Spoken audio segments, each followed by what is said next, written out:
만약 누군가 여러분에게 올해 한국 주식이 전 세계에서 돈을 가장 많이 벌어다 준 시장이라고 말한다면 아마 10명 중 9명은 헛웃음을 터뜨리거나 화부터 내실지도 모릅니다. 내 계좌는 여전히 마이너스인데 도대체 무슨 소리를 하느냐면서 말이죠. 하지만 여러분, 이건 부정할 수 없는 데이터의 기록입니다. 2025년 대한민국 증시는 일본의 니케이를 누르고 미국의 S&P 500을 아득히 추월하며 전 세계의 주인공으로 우뚝 섰습니다. 코스피 4000 시대라는 누구도 가보지 못한 길을 걷고 있는 거죠. 그런데 왜 우리는 이 풍요 속에서 빈곤을 느끼는 걸까요? 지수는 하늘을 뚫고 올라가는데 개별 종목의 98%는 여전히 한겨울 바닥을 기고 있는 이 기묘하고도 소름 돋는 현상. 도대체 2025년 대한민국 시장에선 무슨 일이 벌어졌던 걸까요? 이 대반전의 미스터리를 지금 바로 시작합니다. 2025년 12월 여의도의 차가운 겨울바람을 뚫고 증권과 전광판에 새겨진 숫자는 그야말로 비현실적입니다. 4천. 불과 몇 년 전만 해도 이 숫자는 술자리에서나 나오는 농담이거나 아주 먼 미래의 꿈 같은 이야기였습니다. 좁디 좁은 박스 안에 갇혀서 위아래로 널뛰기만 반복하던 그 지루했던 시장을 우리는 박스피라고 불렀죠. 그 박스라는 감옥은 너무나 견고해서 한국 주식은 원래 그런 거라고 사두면 손해만 보는 거라고 다들 포기하듯 말하곤 했습니다. 그런데 2025년 한 해 동안 우리가 목격한 것은 그 거대한 감옥의 창살이 하나씩 녹아내리는 광경이었습니다. 연초 대비 무려 67.2%라는 수직 상승. 이건 단순한 성장이 아니라 폭주에 가깝습니다. 전 세계 주식시장이라는 거대한 경주장에서 누구나 꼴찌로 예상했던 한국이라는 선수가 갑자기 엔진에 불을 뿜으며 모든 경쟁자를 추월해버린 겁니다. 세계 경제의 심장이라는 미국의 S&P 500이 15% 내외의 성장을 기록하고 수십 년의 잠에서 깨어났다던 일본의 니케이가 25% 정도 오르는 동안 한국은 그 모든 숫자를 비웃기라도 하듯 저 멀리 앞서 나갔습니다. 이 경이로운 기록의 배경에는 우리가 그토록 지긋지긋하게 들어왔던 코리아 디스카운트라는 단어가 있습니다. 한국 주식에만 붙어있던 일종의 영구 세일 딱지 같은 거였죠. 아무리 기업이 돈을 잘 벌어도 지배구조가 투명하지 않거나 주주들을 홀대한다는 이유로 외국인들은 한국 주식을 마치 유통기한 임박 상품 취급했습니다. 하지만 올해는 달랐습니다. 그 딱지가 하나둘씩 강제로 뜯겨나가기 시작한 겁니다. 하지만 이 화려한 전광판의 불빛 뒤편으로 고개를 돌려보면 전혀 다른 세상이 펼쳐집니다. 지수는 4천을 넘어서 축풍을 터뜨리고 있는데 시장에 참여한 수많은 개인 투자자의 표정은 어둡기만 합니다. 분명히 내가 산 주식도 코스피에 포함된 종목인데 왜 내 계좌의 숫자는 지수의 절반도 따라가지 못하는 걸까요? 아니 오히려 작년보다 더 쪼그라든 이유는 무엇일까요? 여기서 우리는 아주 잔인한 통계 하나를 마주하게 됩니다. 코스피 4000을 만든 1등 공시는 사실 전체 기업의 아주 극소수, 단 2%에 불과한 초거대 기업들이었습니다. 그들이 거대한 몸집을 앞세워 지수를 견인하는 동안 나머지 98%의 종목은 그 온기를 전혀 나눠받지 못한 채 추운 겨우 속에 방치되어 있었습니다. 전 세계 1위라는 영광의 훈장 뒤에 수많은 개미 투자자의 소외와 눈물이 가려져 있는 셈입니다. 화려한 파티장의 주인공은 따로 있었고 대부분의 시청자분은 그 파티장의 초대조차 받지 못한 채 밖에서 찬바람을 맞고 있었던 것이 2025년 대한민국 증시의 진짜 민낯일지도 모릅니다. 도대체 무엇이 이런 극단적인 갈림길을 만들었을까요? 어떤 힘이 한국 경제의 근간을 이만큼이나 뒤흔들며 특정 분야에만 돈의 물줄기를 몰아주었을까요? 우리는 오늘 이 영광스러운 숫자가 가진 기만적인 속사를 아주 깊숙이 파헤쳐보려 합니다. 여의도 전광판의 붉은 숫자가 알려주지 않는 여러분의 계좌와 직결된 그 뜨겁고도 차가운 진실 말입니다. 이 모든 미스터리를 풀기 위한 첫 번째 열쇠는 2025년 전 세계 경제의 지형도를 완전히 바꿔버린 단 하나의 단어, 바로 인공지능 AI라는 거대한 파도에 있습니다. 사실 작년까지만 해도 AI는 그저 똑똑한 비서나 신기한 장난감 정도로 여겨졌을지도 모릅니다.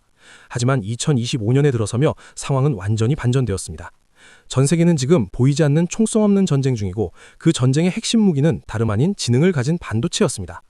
그리고 이 치열한 전장 한가운데에서 대한민국은 전 세계가 탐내는 가장 정교한 무기공장으로 급부상했습니다.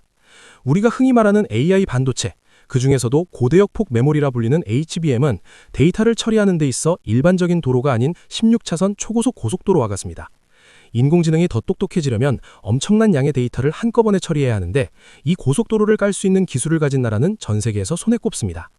2025년 한 해 동안 삼성전자와 SK하이닉스 같은 우리 기업들은 이 AI 공급망의 심장부를 장악하며 문자 그대로 돈을 쓸어담다시피 했습니다. 엔비디아를 비롯한 전 세계 빅테크 기업들이 한국산 반도체를 줄을 서서 기다리는 진풍경이 벌어지자 여의도의 숫자는 자연스럽게 중력을 거스르며 솟구치기 시작한 겁니다. 이건 단순히 물건이 잘 팔린 수준이 아니라 한국이 없으면 전 세계 AI 산업이 멈춰버릴지도 모른다는 거대한 공포와 기대가 만들어낸 결과였습니다. 하지만 단순히 기계가 잘 돌아갔다고 해서 지수가 4천이라는 역사적 고지를 밟을 수는 없었을 겁니다. 이 폭주하는 엔진에 기름을 부은 또 다른 결정적인 변화는 우리 기업들이 스스로를 대하는 태도에서 시작되었습니다. 이른바 기업 가치 제고, 즉 밸류어 프로그램이라는 이름의 대수술이 시장 전반에 단행된 겁니다.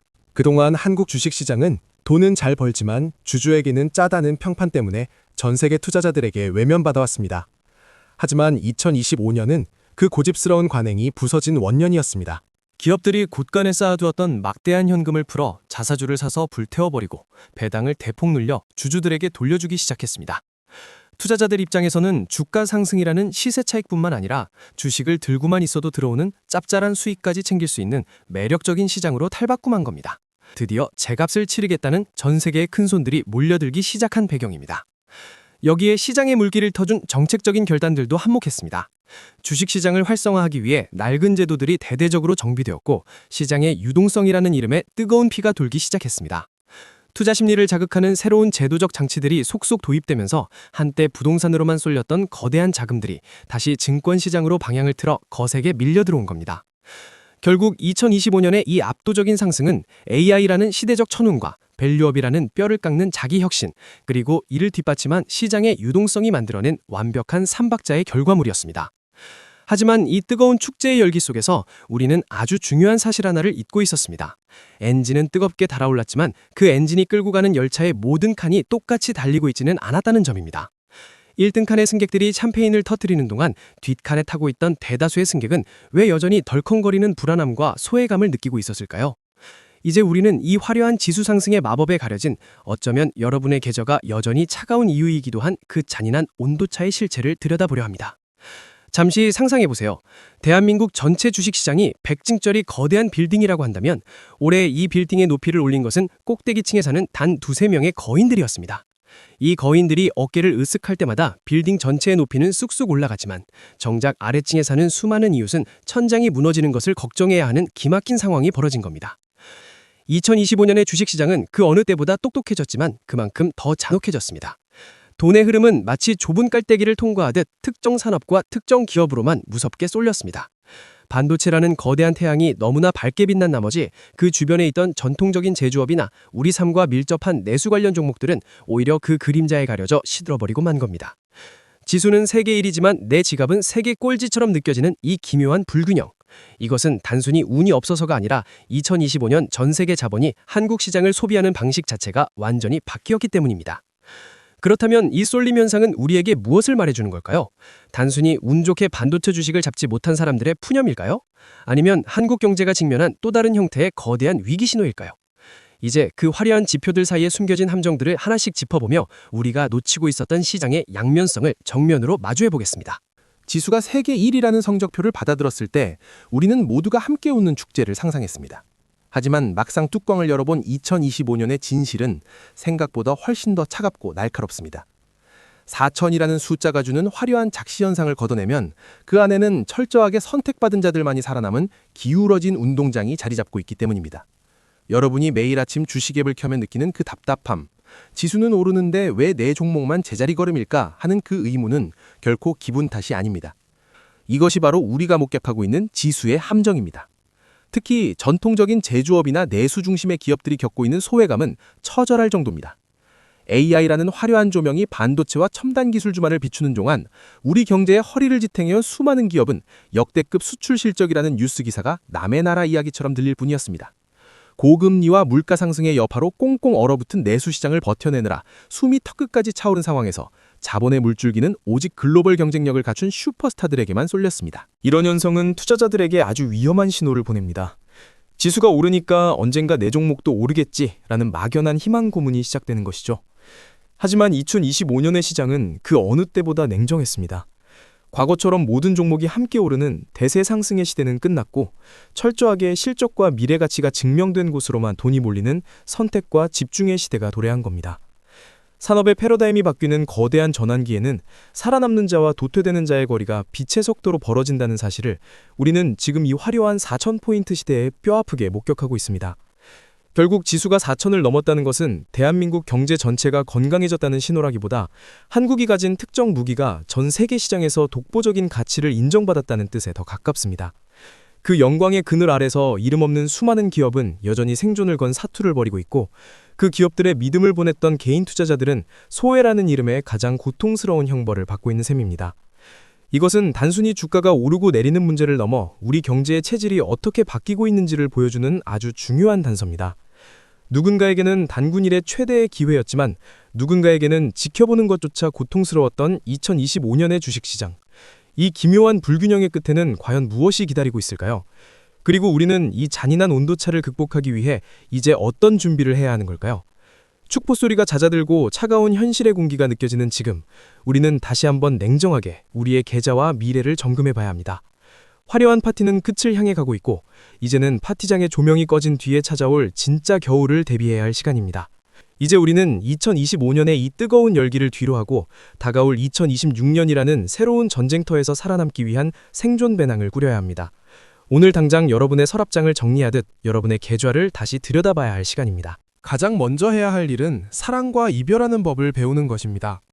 우리는 흔히 내가 수익을 낸 종목과 깊은 사랑에 빠지곤 합니다. 하지만 냉정한 투자의 세계에서 영원한 사랑은 독이 될 수 있습니다.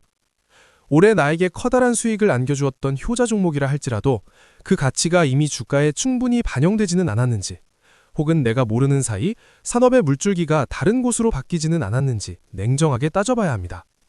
많은 전문 투자자들은 연말이 되면 수익 종목의 일부를 정리하거나 손실 종목을 재평가하는 이른바 리밸런싱 작업을 하곤 합니다. 사랑에 눈이 멀어 낡은 박주를 계속 붙잡고 있다가는 배가 방향을 틀 때 함께 가라앉을 수도 있다는 사실을 명심해야 합니다. 또한 12월 오늘이라는 시점에서 절대 놓쳐서는 안 될 현실적인 문제들이 있습니다. 바로 세금이라는 이름의 보이지 않는 세금 방어전입니다. 대한민국에서 주식을 한다면 연말마다 찾아오는 대주주 양도세 기준을 반드시 체크해야 합니다. 내가 가진 주식의 총액이 기준을 넘지는 않는지, 혹시 의도치 않게 세금 폭탄의 대상이 되어 공들여 쌓은 수익을 허무하게 날려버리지는 않을지 확인하는 것은 투자의 기본 중의 기본입니다.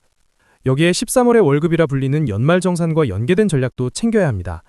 IRP나 연금저축 같은 바구니에 내 소중한 자산을 얼마나 담았는지에 따라 내년 초 여러분의 지갑 사정은 완전히 달라질 수 있습니다. 이건 단순히 세금을 아끼는 문제가 아닙니다. 국가가 허용한 제도 안에서 내 자산의 방어력을 극대화하는 가장 똑똑한 경제 공부입니다. 화려한 수익률에 취해 이런 기초적인 성벽 쌓기를 소홀히 한다면 아무리 돈을 많이 벌어도 성문은 언제든 열릴 수밖에 없습니다. 이제 시선을 조금 더 멀리 2026년의 지평선으로 돌려볼까요? 우리가 내년 초 가장 먼저 마주하게 될 성적표는 1월의 수출 데이터입니다. 2025년을 전 세계 1위로 만들었던 그 강력한 반도체 엔진이 내년에도 여전히 힘차게 돌아갈지, 아니면 잠시 숨을 고르는 구간에 진입할지 알려주는 가장 확실한 이정표가 될 것입니다. 또한 전 세계 돈의 흐름을 결정짓는 금리의 향방에도 안테나를 꼿꼿이 세워야 합니다. 돈의 가격인 금리가 내린다는 것은 시장에 더 많은 피가 돈다는 뜻이지만 그 과정에서 발생할 수 있는 부작용과 변수들을 읽어내는 통찰력이 필요합니다. 2025년은 대한민국 증시 역사에 지워지지 않을 선명한 기록을 남긴 해였습니다. 박스피라는 오명을 씻어내고 코스피 4000이라는 미지의 영토를 밟았으며 K주식의 저력이 세계 최고 수준임을 증명해 보였습니다. 하지만 우리가 오늘 함께 살펴본 것처럼 그 영광의 크기만큼이나 그림자도 짙었습니다. 누군가에게는 환희의 한 해였겠지만 대다수에게는 소외와 인내의 시간이기도 했습니다. 결국 주식시장이라는 거대한 바다에서 우리를 지켜주는 것은 행운이 아니라 지식이라는 방파제입니다. 지수가 4천이든 5천이든 준비되지 않은 자에게 시장은 언제나 잔혹한 곳일 뿐입니다. 하지만 오늘처럼 경제의 흐름을 읽고 숫자에 가려진 진실을 파헤치며 스스로 공부하는 여러분에게 시장은 최고의 기회를 선사할 것입니다. 지수라는 파도에 휩쓸리지 않고 여러분만의 나침반을 들고 항해를 계속하시길 바랍니다. 올 한 해도 치열하게 시장을 견뎌낸 여러분 모두가 진정한 승리자입니다. 2025년 K주식의 대반전은 여기서 멈추지 않을 것입니다. 2026년이라는 새로운 태양이 뜨는 그날까지 여러분의 계좌에 따뜻한 봄볕만 가득하시길 진심으로 기원합니다.